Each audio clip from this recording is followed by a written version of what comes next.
आज के मेहमान। और हम अपने सभी सुनने वालों को बता दें कि एक स्टूडियो है जिसका नामकरण अभी ही हुआ है, बापू स्टूडियो, जहां से महात्मा गांधी ने कुरुक्षेत्र में जो विस्थापित थे उनका संबोधन किया था। इस स्टूडियो में आज एक कलाकार बैठी है मेरे सम्मुख, जिनको हमने आमंत्रित किया है, और वो कलाकार श्रोताओं बहुत ही विशेष कलाकार है। इस समय उनकी एक प्रदर्शनी चल रही है दिल्ली में, जो कि बापू के कामों पर आधारित है, और उनका मीडियम बहुत अलग सा मीडियम है। देखिए, कलाकार जो होते हैं कई प्रश्न से करते हैं, और बहुत सारे मीडियम्स हैं जिनमें वो अपने मनोभावों को जो है प्रदर्शित करते हैं, लेकिन उनका मीडियम बहुत अलग है। वो है पत्थर, तरह तरह के पत्थर। मैं ज्यादा आपकी उत्सुकता नहीं बढ़ाऊंगी, उनका परिचय दे दूं। हमारे साथ है अनीता दुबे, जो कि प्रस्तर कलाकार है। बहुत बहुत स्वागत आपका। बहुत बहुत शुक्रिया रश्मि जी, आपने मुझे आज बापू स्टूडियो में आमंत्रित किया।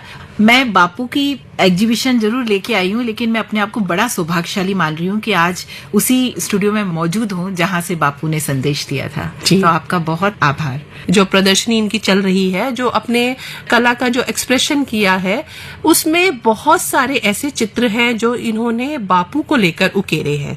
तो सबसे पहले यही सवाल अनीता जी कि ये दिमाग में विचार कैसे आया कि बापू को लेकर कुछ चित्र बनाए जाएं, और पत्थरों से कैसे बनाए जाएं, इसके बारे में भी बातचीत करेंगे। पहले बापू को लेकर चित्र बनाने का विचार कैसे मन में आया? मैंने जब पढ़ा कि दांडी मार्च की शुरुआत मार्च में हुई थी, तो चूंकि मैं स्टोन से काम करती थी, तो मैंने एक दांडी मार्च का चित्र अपने प्लेटफॉर्म पे एक उकेरा, और वो तस्वीर मैंने दांडी मार्च को समर्पित करते हुए उस दिन मैंने पोस्ट करी।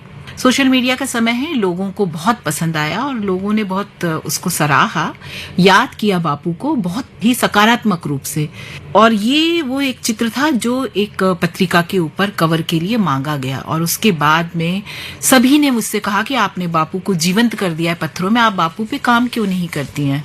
जी, पत्थरों से मुझे मोह है। हर दिन एक चित्र बनाना शुरू किया, और फिर वो बापू की जीवन कथा इस प्रकार से एक लय में बनती चली और गई। बहुत सुंदर चित्र हैं। मैं इस समय आपको शब्द चित्र बनाकर ही बता सकती हूँ कि देखिए, छोटे छोटे पत्थर हैं, रंगीन पत्थर हैं, हर आकार प्रकार के पत्थर हैं, और प्राकृतिक रूप से जो मिलती हैं चीजें मैं देख रही हूँ, तीलियां हैं, चाहे लकड़ी का प्रयोग हुआ है कहीं कहीं, तो मैं देख रही हूँ कि कपास का भी आपने प्रयोग किया, तरह तरह के रंग उसमें डाले हैं, और कुल मिलाकर ऐसी चित्र बने हैं। चाहे वो 12 मूर्ति जो मैंने देखा आपका बनाया हुआ, बहुत ही खूबसूरत है दोस्तों। तो वो चित्र बनाने का विचार कैसे आया? बहुत सुंदर चित्र है। बिल्कुल, मुझे लगा कि जब मैं पत्थर से काम कर रही हूँ जिनमें कोई संवेदना नहीं है, कोई इमोशन नहीं है, तो कैसे इमोशन डाला जाए? तो जब मैंने बापू बनाना शुरू किया, तो लाठी, बापू की आत्मनिर्भरता और स्वावलंबन और जो विचार हैं वो हैं बापू एक्चुअल में। जी। तो लगा लाठी के लिए तो लकड़ी ही उपयोग करनी होगी, तो मैंने सोचा बांस, नीम और तुलसी। अच्छा। ये बड़ी सात्विक सी लकड़ियां हैं, और इनमें कीड़ा लगना या कोई भी इस प्रकार की नुकसान नहीं होता है यदि लंबे समय तक उन्हें रखा जाए। जी, अपने आप में ही बहुत बड़ा संदेश बिल्कुल देते हैं। बिल्कुल। तो लाठी से बांस की तीली का मैंने उपयोग किया। हाथ पैर बनाने थे तो नीम की लकड़ी और तुलसी की लकड़ी उपयोग करी, जिनमें कीड़ा नहीं लगेगा। तो इस प्रकार ये जो प्रकृति से जुड़ी हुई चीजें हैं, जिनमें कहीं भी कोई केमिकल नहीं है, उनको ही मैंने लिया। सूती धागा लिया, क्योंकि बापू का कपास से बहुत करीबी रिश्ता था। तो कपास लिया, कागज लिया, नीम और तुलसी और बांस की तीलियां ली, और पत्थर।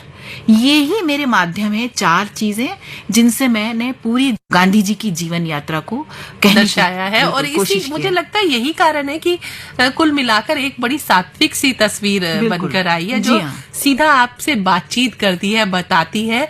उनके कहीं ना कहीं संदेश आपके मन को जरूर छूते हैं। बिल्कुल। तो और जो दूसरी चीज हमारे श्रोताओं के मन को छूती है, वो गीत संगीत का साथ है, क्योंकि FM गोल्ड में हमेशा हम गीत तो साथ लेकर चलते हैं। तो क्या कहेंगी, कौन सा गीत सुनवाना चाहेंगे? देखिए, बापू की बात हो रही है तो बड़ा प्रसिद्ध और बड़ा प्यारा गाना है, दे दी हमें आजादी बिना खड़ग बिना ढाल।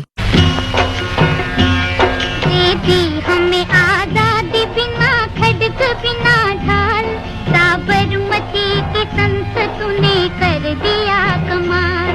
दे दी हमें आजादी बिना खड़ग बिना ढाल,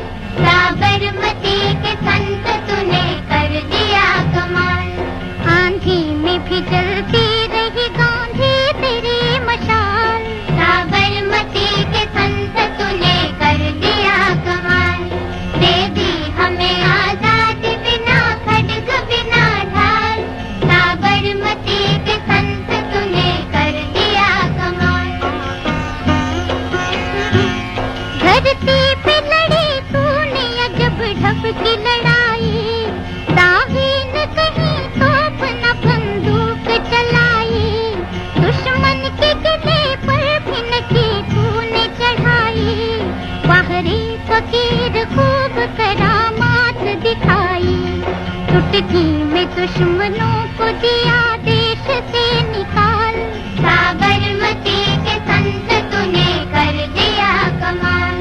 दे दी हमें आजादी बिना खड्ग बिना ढाल, साबरमती के संत तूने कर दिया कमाल। रघुपति राघव राजा राम, शतरंज बिछा कर यहाँ बैठा था जमाना, लगता था कि मुश्किल है फिरंगी को हराना। टक्कर थी बड़े जोर की, दुश्मन भी था दाना, पर तू भी था बापू बड़ा उस्ताद पुराना। मारा वो कस के दाव के उल्टी सभी की चाल, साबरमती के संत तूने कर दिया कमाल।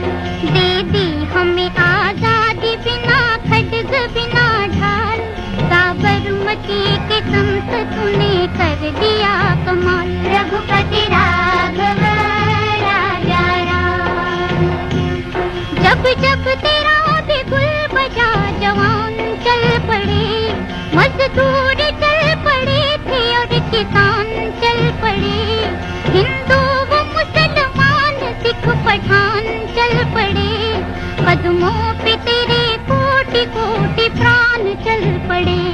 फूलों की तेज छोड़ के दौड़े जवाहरलाल, साबरमती के संत तूने कर दिया कमाल।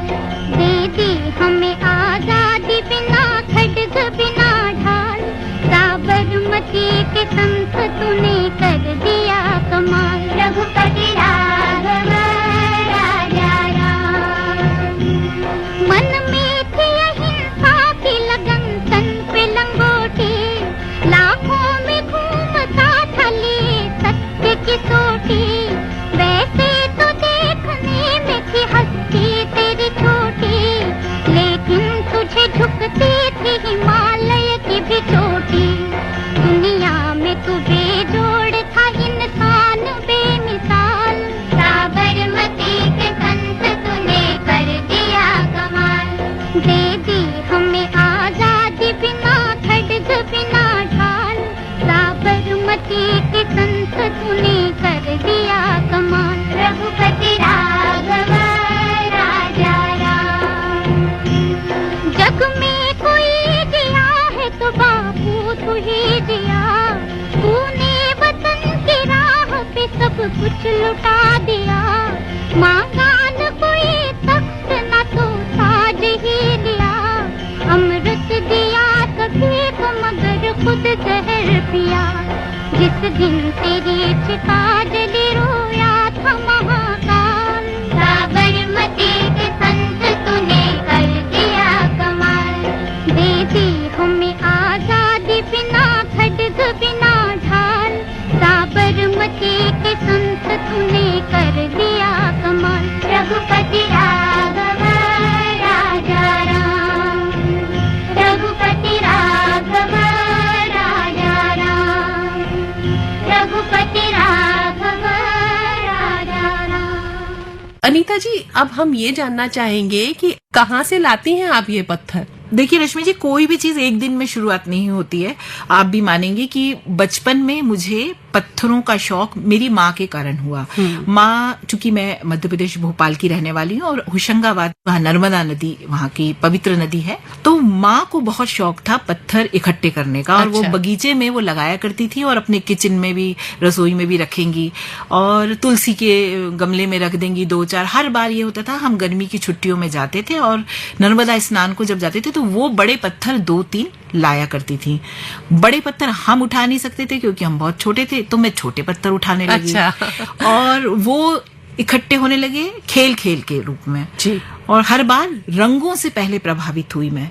पत्थरों की कोई आकार या उनकी चिकने हैं या इससे नहीं, सिर्फ रंग से कि लाल पत्थर दिख रहा है, पीला पत्थर दिख रहा है, सफेद है, काला है, हरा सा दिख रहा है। ये उम्र कौन सी बता रही हैं? मैं रही होंगी कोई 8-9 साल की उम्र, यानी 8-9 साल की उम्र से आपने पत्थर इकट्ठा करना शुरू किया था। हर गर्मी की छुट्टी में नर्मदा के लिए हम लोग जाते थे क्योंकि मामा जी वहां रहा करते थे, तो मम्मी अपने मायके जाती थी और हम जाते थे बच्चे। तो एक दिन होता था कि नर्मदा स्नान करने जाना है, तो वहां से पत्थर बीनना शुरू हुए। अच्छा। और धीरे धीरे, चूंकि भोपाल भी पठारी इलाका है और बारिश के बाद में पत्थर निकल आते हैं, वहां भी धुल के जो मिट्टी हट जाती है, तो कुछ रंगीन पत्थर, सफेद, कुछ पथरीले, कुछ गहरे रंग के पत्थर, इस टाइप से वो छोटे छोटे पत्थर इकट्ठा शुरू हुए। कभी रेत के ढेर से मिल गए, कभी किसी कंस्ट्रक्शन, किसी का घर बन रहा है वहां मिल गए, कभी बजरी छनी है उसमें मिल गए। तो ऐसे धीरे धीरे वो पत्थर हमेशा हर साइज के, आकार के, खेलने के लिए उपयोग करे कि गुड्डा गुड़िया खेलना है तो बारीक पत्थर का ही खाना दे देंगे, बना के शेयर करेंगे, तो लाल पत्थर लड्डू बन गए। मतलब ऐसे सोच से वो शुरू किया था। तो बहुत बचपन से शुरू बहुत किया। बचपन से। तो लेकिन ये बनाने का विचार उसी समय आ गया या बाद में आया? नहीं, ये विचार बहुत बाद में आया। मैं 9th या 10th में रही होंगी और मेरे साथ के जो कुछ फ्रेंड्स थे उनके विषय दूसरे हो गए थे, तो उनके स्कूल बदल गए थे या वो उनके टाइमिंग अलग हो गए थे, कोई ट्यूशन जा रहा था, तो मेरे साथ कोई खेलने वाला नहीं था। और मैं हमेशा मम्मी को शिकायत करने लगी कि मेरे पास कुछ काम नहीं है। तो वो कहती तुम पेंटिंग करती हो, वो करो खाली समय में, ये करती हो, वो ढेर सारे पत्थर रखे हैं उनसे कुछ बनाओ। हाँ, तो वो साथी बने आपका। हाँ। वाह। हुआ ये कि चूंकि मम्मी मेरी भोपाल यूनिवर्सिटी में जॉब करती थी और वहां की लाइब्रेरी में सोवियत नारी पत्रिका आया करती थी उस समय हिंदी में। तो सोवियत नारी में एक मोज़ेक वर्क आया हुआ था किसी आर्टिस्ट का, और उन्होंने मुझे थॉट दिया, मम्मी ने, कि ये देखो इन्होंने कांच से, मोज़ेक से, टाइल से ये बनाया है, तुम पत्थर से बनाओ। तो बस वो एक थॉट था कि पहले तो लगा कि कैसे बनेंगे पत्थर से, तो आटे की लेई जो लोग बनाते हैं चिपकाने के लिए, क्योंकि उस समय ऐसे एडिसिव का प्रचलन नहीं था जो चिपकाने के लिए उपयोग करे, सिंपल गोंद का उपयोग किया जाता था जी। जो कि पत्थर के लिए मतलब उपयुक्त नहीं थी कि पत्थर चिपक पाएंगे। तो लेई बनाई गई, गोंद मिला दिया गया उसमें कि जिससे वो कठोर हो जाए, और वो उससे पत्थर चिपका के एक ताजमहल की आकृति जैसा, कुछ ताजमहल जैसा सफेद पत्थर से बनाया गया। वो मेरी पहली पेंटिंग थी, जो 6-8 साल बाद वो कीड़ा लग के खा के वो खराब, वो फिका गई। फिर 1-2 पत्थर ऐसे मिले, बड़े पत्थर जो माँ ने चुने थे, कि उनका मैंने कछुआ जैसे बना दिया, कि उसमें 2 पत्थर चिपका के किसी तरह अटका के कछुआ बना दिया। कहीं कुछ एक चूहे जैसा दिख रहा है तो वो बना दिया। मतलब खेल जैसा रहा। कभी नहीं सोचा था कि मैं आगे जाके इस प्रकार से कुछ बनाऊंगी। तो किसी ने टोका नहीं कि ये क्या पत्थरों से मतलब? नहीं, कुछ परिवार के लोगों ने, जैसे कि होता है कि बच्चा बिजी है, अपना कुछ कर रहा है, तो प्रोत्साहित करते हैं कि भाई हाँ अच्छा कर रही हो तुम, हाँ बहुत अच्छा कर रही हो, ये अच्छा कर रही हो। लेकिन उसको डिफरेंट नजरिए से नहीं देखा कि ये भी एक आर्ट फॉर्म में कभी बदल सकता है, इसको हमें बढ़ाना चाहिए। कुछ साल फिर बंद रहा। फिर आर्ट फॉर्म में वो? हाँ, आर्ट फॉर्म में ऐसे बंधा कि जब मैं फर्स्ट ईयर कर रही थी तो अगेन वही हुआ कि कॉलेज से आने के बाद में मैं क्या करूं, मेरे फिर कोई फ्रेंड्स नहीं है, सब अपने अपने बिजी हैं। तो नजर वही आया कि कुछ बनाया जाए। तो उस समय एक गांव का सीन, नाव पे बैठा नाविक, ये बहुत कॉमन पिक्चर था जो जनरली सबके घर में मिल जाया करता था। तो माचिस की तीलियां और जो लकड़ी की छीलन होती है वो, और ये पत्थर, इनसे मिलके एक सीन बनाया कि माचिस की तीलियों से एक नाव बनाई, उसमें एक पत्थर का आदमी बिठाया, कुछ पत्थर लगा के और लकड़ियां जोड़ के पेड़ बनाए गए, और नदी जैसा बनाया गया, वो छीलन को काट काट के पानी के जैसे बूंद बूंद चिपका के एक सीन बनाया। जब पत्थर काफी समय तक चिपके रह गए तब समझ में आया कि ये पत्थर का हम उपयोग और भी कर सकते हैं, और भी तरह के पत्थरों का उपयोग कर सकते हैं, कि फूल के लिए लाल तो आपने पत्थर। इसको चित्र खींच के रख लिया या कहीं चिपका के? वो चिपका के ही बनाया। अच्छा। हार्डबोर्ड पे चिपका के बनाया, उसको एक रूप दे दिया आपने। बिल्कुल। और उसको कुछ ऐसा नहीं किया कि मतलब बहुत वैल्यूएबल नहीं बनाया, बस ऐसे कि अपनी टेबल पे रखा हुआ है कि ये बनाया है भाई, अनीता ने बनाया। पेरेंट्स बताने लगे, कोई घर में आए कि ये पेंटिंग करती है। तो इस समय तक कितने पत्थर इकट्ठे हो गए थे? 8-10 किलो पत्थर रहे होंगे तब। अच्छा। क्योंकि बारीक पत्थर थे, हर कलर के अलग अलग पोटलियां बनाई गई जैसे बच्चे बनाते हैं, और एक एक पॉलिथीन के अंदर बैग बना के रख दिए गए कि ये लाल पत्थर, ये पीला पत्थर, ये काला पत्थर, सफेद पत्थर। फिर ये होने लगा कि जहां होटल बन रहा है या कोई कंस्ट्रक्शन साइट है, वहां पे एक साइज के मोज़ेक टाइप के पत्थर मिल जाते हैं, वो भी बीनना शुरू कर दिए। चोरी करना टाइप शुरू हो गया कि 2-4 पत्थर उठा लिए। मतलब कि अजीब चोरी है। बिल्कुल बिल्कुल। इस चोरी में एक बड़ा बड़ा भोलापन है, बड़ी इनोसेंस है इस स्टोरी में। एक और आपको बताऊंगी कि कॉलेज, चूंकि मैं पुराने भोपाल में हमारा कॉलेज था, महारानी लक्ष्मीबाई कॉलेज, और मैं जब उस गली से हम निकलते थे तो एक रेत का ढेर था। मैं अपनी 2 फ्रेंड्स के साथ जब हम कॉलेज जाते थे तो स्टॉप पे उतर के हमें कुछ कदम पैदल जाना होता था उस रास्ते में। उस रास्ते में एक रेत का ढेर था जिसपे एक लाल रंग का पत्थर पहाड़ जैसा पड़ा हुआ था। जाते जाते मेरी नजर पड़ी उस पत्थर पे, मैंने देखा ये बड़ा सुंदर पत्थर है, लाल, देखो कैसे देख रहा है, मतलब मैंने उसमें एक इमोशन देखा। हम चले गए, कॉलेज से जब लौटे शाम को 5 बजे, तब भी वो पत्थर वहीं था। दूसरे दिन मैं आई तब भी वो पत्थर वहीं था। तीसरे दिन आई तब भी वो पत्थर वहीं था। तो तीसरे दिन लगा इसको तो उठा लेना चाहिए, ये अभी कल कहीं कंस्ट्रक्शन हुआ तो ये चला जाएगा। अपनी फ्रेंड को कहा कि थोड़ा सा आगे जा। वो आगे गई कि ये क्यों रुक गई है। मैंने चुपचाप से वो पत्थर उठाया और अपने बैग में रख लिया। जो उसने देख लिया और वो कहती पत्थर चोर। उसने मुझे कहा कि तू पत्थर चोर है, तूने उठाया पत्थर। और हम हंसते रहे कि देखो ये सड़क से पत्थर उठाती है, मतलब जस्ट मजाक जो हम मित्रों में होता है, तो वैसे हो गया। आज मैं उसी को कहती हूँ कि जब तुम पत्थर चोर कहा था मुझे, आज मैं उसी पत्थरों से ये पत्थर जो है अब वो तो गीत गा रहे हैं। तो क्यों ना हम इस समय इस मोड़ पर आपकी पसंद का कोई गीत सुन ले। बिल्कुल, गीत गाया पत्थरों ने। वाह। तो आइए सुनते हैं ये गीत। के तार पर धड़कन के ताल पर दिल की पुकार का रंग भरे प्यार का गीत गाया पत्थरों ने, गीत गाया पत्थरों ने। सांसों के तार पर धड़कन की ताल पर, सांसों के तार पर धड़कन की ताल पर दिल की पुकार का रंग भरे प्यार का गीत गाया, गीत गाया पत्थरों ने।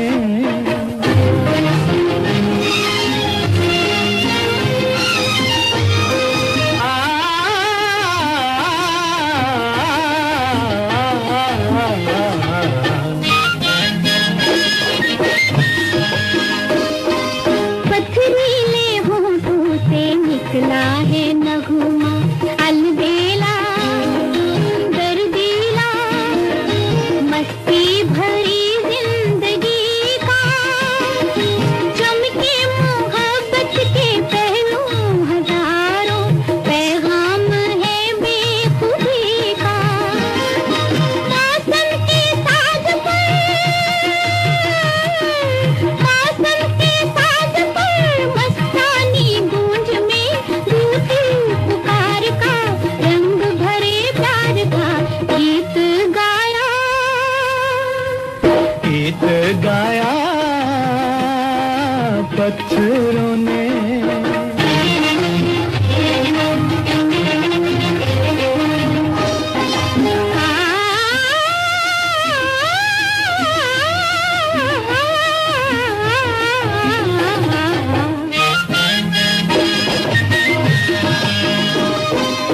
ये धरती ये अंबर यादों के ओहों के गूंजा करेंगे तराने।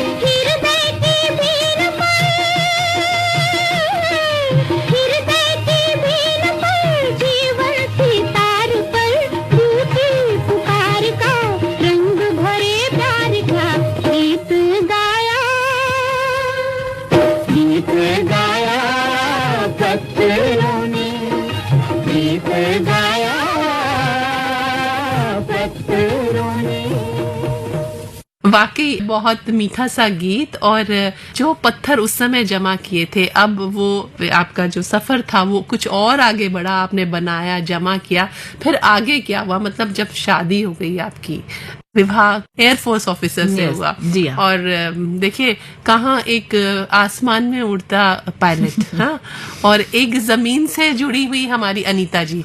तो वो जो पत्थरों का सफर था वो कैसे आगे बढ़ा? बड़ा रोचक है। हमारी शादी अरेंज मैरिज हुई और हम जब दोनों शादी के बाद कुछ दिनों के लिए घूमने गए तो पचमढ़ी जाना हुआ। पचमढ़ी मध्य प्रदेश का एक टूरिस्ट प्लेस है, वहां जाना हुआ और वो झरने के वहां मैंने कुछ 3-4 पत्थर मुट्ठी में भर लिए। ओह, शादी पुरानी के आदत। 4-5 दिन हुए थे शादी के, और पति को कहा कि ये तुम रख लो। क्योंकि मेरा पर्स बड़ा चमकीला सा था तो मैंने कहा गीले पत्थर उसमें ना ही खराब रखो। हो जाएंगे। तो उन्होंने अपने दोनों पॉकेट में हाथ डाली, बोलते मेरे इसमें रखने की जगह नहीं है। हाँ। और मुझे बड़ा गुस्सा आया। तो जब तक मैं पचमढ़ी में रही, मेरी मुट्ठी में, मैं उस दिन पूरे दिन मैं वो पत्थर उठा मेरे के- मुट्ठी में पत्थर रहे और लाके उनको अपने सूटकेस में रखा। ओह। तो बड़ी नाराज हो गई मैं उनके ऊपर। ये बात मैं उनको अक्सर याद दिलाती हूँ कि तुमने मेरे पत्थर नहीं रखे थे। तो वो बोलते थे पत्थर का करोगी क्या तुम, ये लेके चल रही हो, पत्थर का करोगी क्या? तो मैं आज बोलती हूँ, उस समय मेरे पास उत्तर नहीं था, लेकिन मेरे पास आज उत्तर है। क्या है वो उत्तर, हम भी जानना चाहिए। मैं पत्थरों से संसार रच सकती वाह, हूँ। क्या बात है। हाँ, और आपकी दुनिया पत्थरों की दुनिया नहीं है, वो बड़ी भावों से भरी हुई दुनिया है। आज अनीता जी आपके पास, हमारे श्रोता बहुत सुनने को उत्सुक होंगे, कितने किलो पत्थर हैं? कौन कौन से पत्थर हैं? रश्मि जी, मैं चूंकि वायुसेना में थे पति, तो 18 शहर और ओह। 8 स्टेट में हमारा घूमना हुआ। जी, देश लगातार के। मतलब बिल्कुल, हर स्थानांतरण 2 होता साल में रहा। पोस्टिंग्स रही। तो आप पत्थर छोड़कर जाती रही नहीं या नहीं, साथ साथ? नहीं, जब भी पोस्टिंग हुई तो वो ट्रक में लोड होते रहे हैं। ऐसा रोग हो गया था कि जब पोस्टिंग आए तो मुझे स्ट्रेस हो जाता था कि मेरे पत्थर कैसे जाएंगे जाएंगे? और हस्बैंड कहीं पत्थर ना छोड़ ओह। दें। तो मैं हर बक्सा जो सामान जिसमें भरते थे कि भाई इसमें रजाइयां हैं, इसमें ये सामान है, इसमें किचन का सामान है, उसमें मैं छुपा छुपा के कुछ पोटलियां छोटी छोटी बना के कुछ पत्थर पहले ही डाल देती थी कि ये दिखेंगे नहीं, इनको कम दिखेंगे पत्थर, और वो पहुंच जाते थे। लेकिन एक समय के बाद में, चूंकि मेरे पास लगभग 2 कुंटल पत्थर अभी भी जमा है। अभी? हाँ, एट प्रेजेंट 2 कुंटल पत्थर जमा है। जब पत्थर जमा ज्यादा होने लगे तो उनमें से कई बार ऐसा हुआ कि कुछ पत्थरों को मुझे छोड़ना भी पड़ा जी। कि अब ट्रक में जगह नहीं है, अब ये 4 बक्से पत्थर लोड हो चुके हैं, अब इसके बाद नहीं रखे जाएंगे। क्योंकि गमलों का भी शौक है, पौधों का भी शौक था, जी। तो पौधे भी बहुत होते थे, सामान हर जगह, ईस्ट वेस्ट नॉर्थ साउथ सब जगह घूमे तो हर जगह का सामान भी बहुत होता था। तो फिर वो 4-5 बक्से कर दिए गए कि इनके अलावा पत्थर अब नहीं होना है। तो कई बार पत्थर कुछ अपने पड़ोसियों को भी देने पड़े। देने पड़े? हाँ, देने पड़े बड़े दुख के साथ में। और अब मैं उनको याद करती हूँ कि काश वो पत्थर मेरे पास अभी होता। तो कई बार ऐसे इमोशनल कनेक्शन रहता है। जब आप ये शब्द कह रही हैं श्रोताओं, तो एक माँ के चेहरे पर जो बच्चों को छोड़ने का जो दुख आता है ना, ऐसा ही कुछ दुख मैं अनीता जी के चेहरे पर देख पा रही हूँ कि कोई बहुत कीमती चीज वो पीछे छोड़कर आगे बढ़ी है। देखिए, ये एक कलाकार का संवेदनशील हृदय होता है कि जो उसका मीडियम है, जो उसका आर्ट को अपने जो एक्सप्रेस करने का साधन है, जब वो छूटता है तो ऐसा लगता है कहीं ना कहीं आपका कोई अंश जो है वो पीछे छूट गया है। तो वो मैं साकार भाव से देख पा रही हूँ, और मुझे लगता है कि थोड़ा सा हम लोग भावुक से हो गए हैं। क्यों ना अभी हमें गीत सुनवा दे, फिर आगे बढ़ेंगे। बिल्कुल, तो सुनवा दीजिए, पत्थर के सनम तुझे वाह। हमने। तो आइए सुनते हैं ये गीत।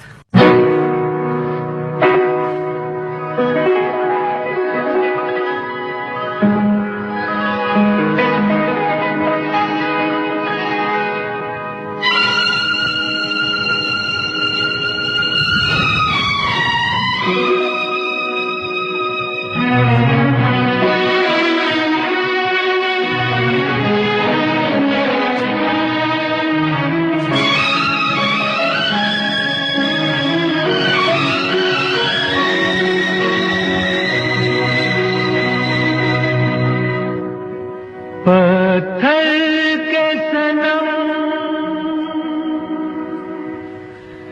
तुझे हमने मोहब्बत का खुदा जाना। पत्थर के सनम तुझे हमने मोहब्बत का खुदा जाना। बड़ी भूल समझा, ये क्या जाना पत्थर के सनम।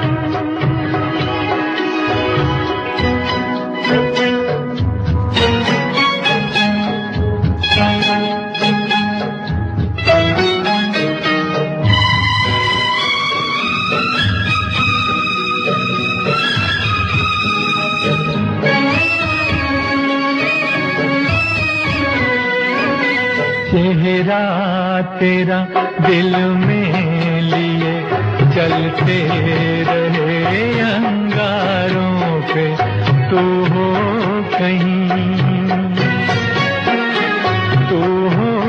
कहीं सजदे किए हमने तेरे रुखसारों पे। हम सा न हो कोई दीवाना पत्थर के सनम, तुझे हमने मोहब्बत का खुदा जाना पत्थर के सनम।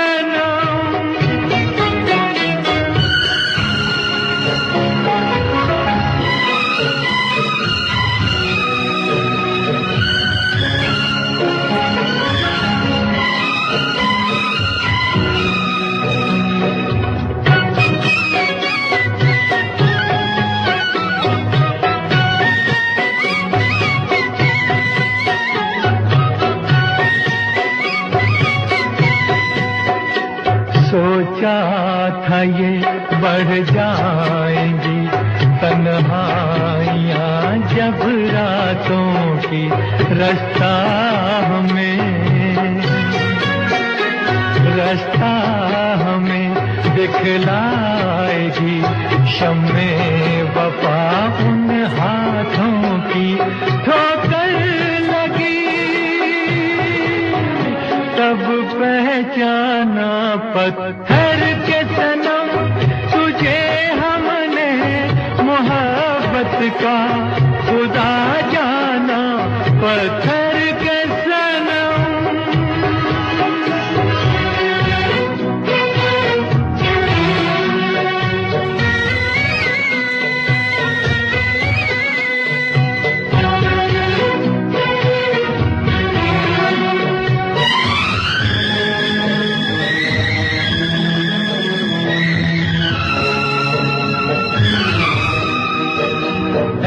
काश के होती खबर तूने किसे ठुकराया है।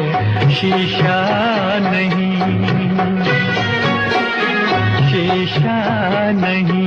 सावर नहीं, मंदिर सा एक दिल ढाया है। तासमां है वीराना पत्थर के सनम, तुझे हमने मोहब्बत का खुदा जाना बड़ी भूल हुई। अरे हमने ये क्या समझा, ये क्या जाना पत्थर के सनम। गीत बहुत प्यारा था अनीता जी। और अब मैं ये जानना चाहूंगी कि आपने जो पेंटिंग्स बनाई हैं, जी, मैं देख रही हूँ बहुत तरह तरह की पेंटिंग्स हैं, तो जो मुख्य जो पेंटिंग्स हैं वो कौन सी हैं आपको जो बहुत प्रिय है, और आगे का जो सफर है वो आप कैसे देखती हैं अपना? मैंने गांधी जी की जब ये सीरीज शुरू करी थी तब ये सोच के शुरू नहीं की थी, लेकिन जब मैंने गांधी जी को पढ़ा और जैसे जैसे मैं पढ़ती गई मुझे बहुत ही रुचिकर व्यक्तित्व और विचार लगने लगे। क्योंकि गांधी जी को, बापू को एक व्यक्ति के रूप में ना देख के हम विचार के रूप में, एक शांति दूत के रूप में मैं देख रही थी। तो मैंने शुरुआत बापू के जन्म से ही शुरू करी कि जन्म 2 अक्टूबर को हुआ उनका। उसके बाद में वो बालक थे, फिर वो छात्र हुए, फिर उनकी शादी हुई कस्तूरबा से, फिर वो चले गए बैरिस्टर बनने के लिए अफ्रीका पढ़ने, और फिर वापस आए, कस्तूरबा को फिर लेके गए अपने साथ में। और फिर उनकी जर्नी जब अपने देश में वापसी की है उन्होंने, जब अफ्रीका में उन्होंने देखा मानवतावादी विचारों का जो हनन था, उससे वो प्रभावित हुए कि हमारे देश में तो अंग्रेजों का तब शासन था, और वो जब वापस आए हैं तब से उनकी जर्नी जो शुरू हुई है देश में, देश को जोड़ने, देश को आजादी दिलाने में, तो वो धीरे धीरे क्रमवत हर वर्ष जैसे बीता वैसे मैंने ये कहानी रचने की कोशिश की है और गांधी कथा को पत्थरों से जन्म से लेके मृत्यु तक कहने का एक प्रयास किया है। वो आपके दिल के बहुत करीब है। जी, हाँ जी, बिल्कुल। एक आपने जो ये प्रस्तर काव्य करके जो छायावाद जो कवि हुए हैं जी, हमारे, जी। चाहे हम सुमित्रा नंदन पंत जी। की बात करें, चाहे निराला जी की बात करें, चाहे महादेवी वर्मा जी की बात करें, उसके बारे में भी कुछ बताएं। हाँ, क्योंकि मैं खुद कविताएं लिखती हूँ, हिंदी साहित्य से मेरा जुड़ाव रहा है, तो जब पत्थरों से बात कहने की बात की तो लगा कि कविता को भी पत्थरों से कहा जाए तो कितना लोग क्या जुड़ पाएंगे, क्योंकि पत्थर तो निर्जीव होते हैं, संवेदनाएं नहीं होंगी। लेकिन यदि हम पत्थरों को संवेदना देना चाहें तो पत्थर में भी प्राण हो सकते हैं। हो सकते हैं, जी। बिल्कुल। तो वही काम की कोशिश में मैंने पत्थरों से कविता कहने की कोशिश की और तब छायावाद से आज तक चुनिंदा कवियों की कविताओं को पत्थरों से कहा और प्रस्तर काव्य कैलेंडर ये 2020 में आया था। साथ ही कुछ कोटेशन पे मैंने काम किया, तो वो भी एक कैलेंडर आपने उसमें आता है। आकाशवाणी का एक बहुत सुंदर लोगो छोटे बनाया छोटे था। पत्थर से जी। लोगो बनाया था, वो बहुत सुंदर लोगो बनाया था। जी। वो विचार कैसे आया? मैं बचपन से आकाशवाणी से जुड़ी रही हूँ, जी। पहले बाल सभा से हाँ। और फिर युवाणी से। क्या बात है। और युवाणी मैंने 6 साल तक युवाणी में कंपेयरिंग करी जी। और मैं विविध भारती से भी जुड़ी ओह, क्या और बात कैजुअल अनाउंसर के रूप में आकाशवाणी भोपाल में जी। और दूरदर्शन में भी कुछ कार्यक्रम करे। तो मेरा जो जुड़ाव था वो आकाशवाणी से बहुत ही गहरा जुड़ाव रहा और उसका कारण भी आपको बताऊं रश्मि जी, माँ है। माँ को रेडियो सुनने की बहुत आदत थी, सुबह 7 बजे से वो लगा देती थी और जैसी आकाशवाणी की धुन आती थी और हमारे घर में पूरे सब लोग उठ जाते थे और सबके नित्य काम शुरू हो जाते थे। जी। वो तो एक घड़ी के रूप में काम बिल्कुल करता था। बिल्कुल। तो रेडियो हमारे घर में एक सदस्य जैसा था कि माँ उसको चालू करती थी और पिता उसको बंद करते थे। अच्छा। और बच्चे लगातार और सुनते थे। वाह, क्या और बात है। भूले बिसरे गीत से लेके छाया गीत तक जी। हमारे यहाँ रेडियो चलता ही रहता था। जो घर में रहेगा वो सबसे पहले रेडियो चलाएगा। जी। और वही ललक थी कि रेडियो में जब बोलते कैसे हैं, कैसे करते हैं, और वही ललक के कारण मैं बाल सभा आकाशवाणी में तक पहुंच गए। और कविताओं के लिए कारण मैं बाल सभा में पहुंची, बाल सभा से मैं युवाणी में पहुंची और इस प्रकार मैं आकाशवाणी से बहुत गहरी से जुड़ी हुई हूँ। तो अभी एक गीत और वो आप आपकी पसंद से सुनाइए। तो सुनते हैं ये गीत। हम आपकी आंखों में इस दिल को बसा दे तो हम मूंद के पलकों को इस दिल को सजा दे तो हम आपकी आंखों में इस दिल को बसा दे तो हम मूंद के पलकों को इस दिल को सजा दे तो हम आपकी आंखों में इस दिल को बसा दे तो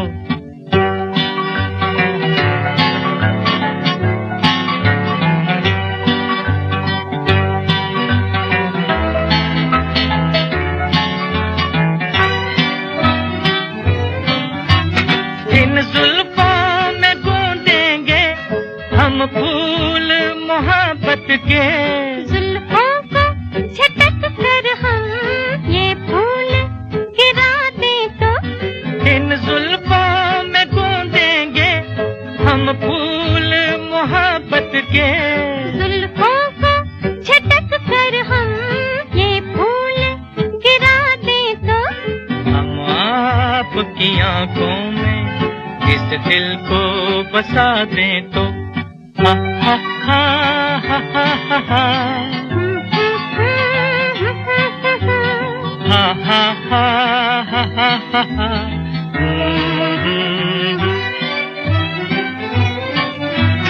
हम आपको ख्वाबों में ला ला के सताएंगे हम आपकी आँखों से नींदें ही उड़ा दे तो हम आपको ख्वाबों में ला ला के सताएंगे हम आपकी आँखों से नींदें ही उड़ा दे तो हम आपकी आंखों में इस दिल को बसा दें तो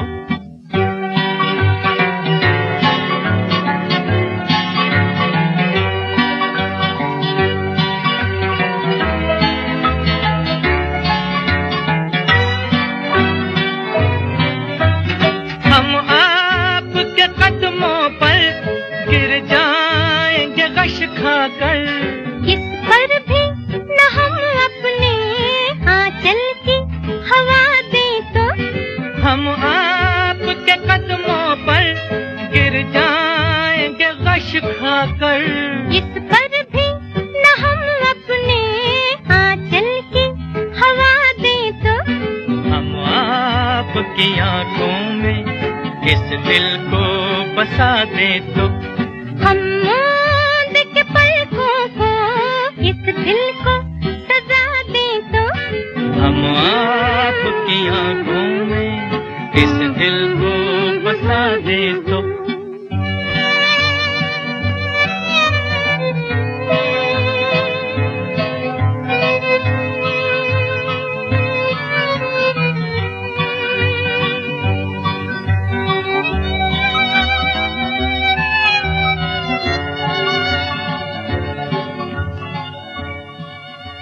अनीता जी, आगे का भविष्य क्या देखती हैं, कैसे देखती हैं, और उन कलाकारों के लिए कुछ संदेश दीजिए जो कि अपनी कला को पहचान देने के लिए कहीं ना कहीं अभी भी संघर्षरत हैं, अपने खुद की पहचान ढूंढ रहे हैं, अपने मीडियम को तलाश कर रहे हैं और अपने आप को और अपनी कला को लोगों के सामने लाना चाहते हैं। क्या कहेंगी आप? हाँ रश्मि जी, मैंने जब पत्थरों से काम शुरू किया था तो मुझे नहीं मालूम था कि ये किस दिशा में कैसे जाएंगे। मैं निस्वार्थ पूरी आस्था के साथ अपने पत्थरों से जुड़ी और वो पत्थर फिर संवेदनाओं के साथ में लोगों को नजर आने लगे जी। तो हर कलाकार के लिए यही कहना चाहूंगी कि अपने काम से, अपने आर्ट से, जो भी कला, जिस भी माध्यम को आप चुनते हैं, उससे पूर्ण रूप से आपको समर्पित होना होगा, उसे पूर्ण रूप से आपको आत्मसात करना होगा जी। अपने साथ। तभी वो कला आपके आत्मसात के साथ वो रूप में आ जाएगी जिस रूप में लोग अलग दृष्टि से उसे पहचानने लगेंगे। चाहे घर में आपको। कोई माने या ना माने, चाहे बिल्कुल। चाहे पत्थर सहेजने के लिए कितना ही लड़ना संघर्ष पड़े। करना पड़े, वो तो- जारी रखना हाँ, पड़ेगा। लेकिन वही हुआ मेरे साथ। धीरे धीरे जो लड़ते थे सब जुड़ते चले गए। फिर वाह। बाद में जो लोग उपहास उड़ाते थे वो मेरे उल्लास का कारण बनने लगा। क्या बात है। तो मैं कहती हूँ पत्थर मेरे उपहास से उल्लास का कारण बन जी, गए हैं। पत्थरों ने ताकत दी। बिल्कुल बिल्कुल, मुझे एक दिशा दे दी, जी। मुझे नए ढंग से सोचने को विवश कर दिया। मैं गांधी जी के बाद मैंने ऑलरेडी रविन्द्रनाथ टैगोर, गुरुदेव पे काम शुरू कर दिया क्या बात है। है। उसके साथ साथ मैं रामायण और गीता पे भी काम कर रही हूँ। तो आप देखिए कि माध्यम खुल गया एकदम से। जी, तो जी। पत्थर कहीं नहीं रुकने वाले, इनमें संवेदनाएं आ चुकी हैं क्योंकि मैंने कोशिश मेरी ये है कि मैं उससे आत्मसात कर सकूं और उस ढंग से काम करूं निस्वार्थ कि मुझे सिर्फ मेरे काम से मतलब है, अपने आप लोग आपसे जुड़ जाएंगे। जी बिल्कुल। अगर आपके मन में कुछ करने का जज्बा है, कुछ मन में आपने संकल्प लिया है और मन में इच्छा हो, सबसे बड़ी जो चीज है वो इच्छा। जब इच्छा होती है तो जो कलाकार होता है वो बड़ी से बड़ी बाधा को पार कर लेता है और फिर वो संयम भी आता है, वो दृढ़ता भी आती है ना।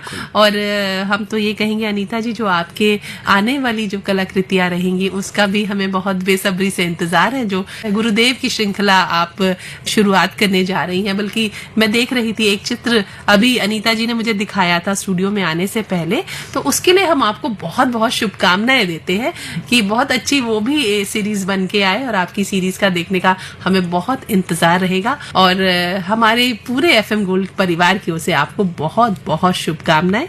आप हमारे स्टूडियो में आई और इतनी अच्छी जानकारी आपने दी, बहुत बहुत धन्यवाद। बहुत बहुत आभार रश्मि जी आपका। श्रोताओं, आइए सुनते हैं ये गीत और इस मनोरंजक गीत के साथ हम आपको छोड़े जाते हैं। रश्मि कुकरेती और अनीता दुबे को दीजिए इजाजत। नमस्कार।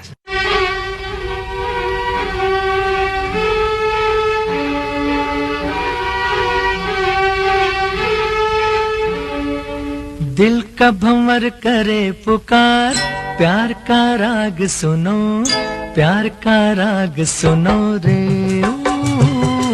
दिल का भंवर करे पुकार, प्यार का राग सुनो, प्यार का राग सुनो रे।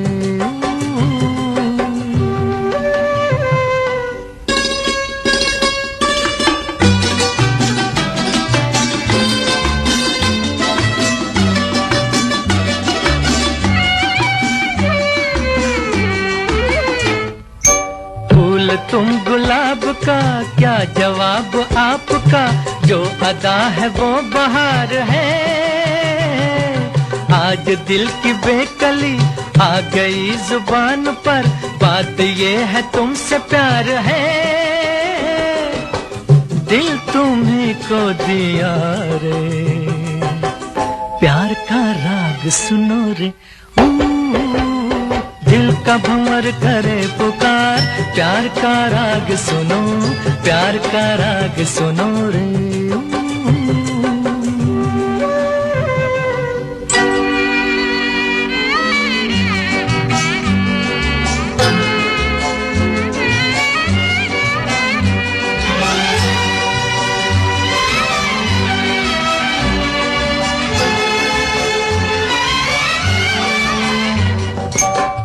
चाहे तुम मिटाना पर न तुम गिराना, आंसू की तरह निगाह से। प्यार की ऊंचाई, इश्क की गहराई, पूछ लो हमारी आह से। आसमां छू लिया रे, प्यार का राग सुनो रे। दिल का भंवर करे पुकार, प्यार का राग सुनो, प्यार का राग सुनो रे।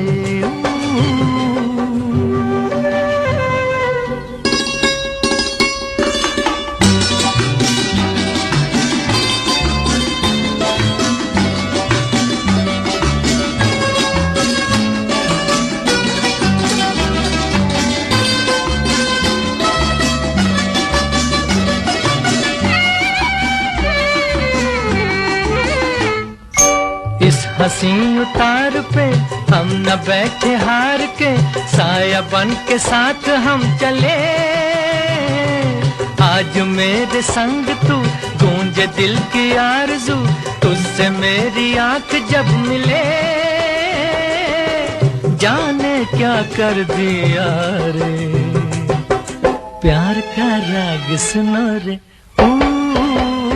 दिल का भंवर करे पुकार, प्यार का राग सुनो, प्यार का राग सुनो रे।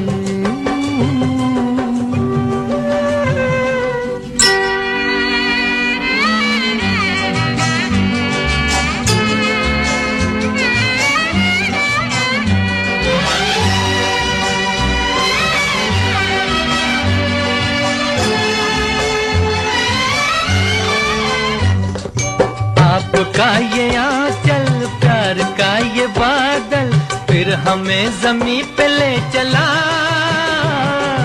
अब तो हाथ थाम लो, एक नजर का जाम दो, इस नए सफर का वास्ता। तुम मेरे साथिया रे, प्यार का राग सुनो रे। दिल का भंवर करे पुकार, प्यार का राग सुनो, प्यार का राग सुनो रे।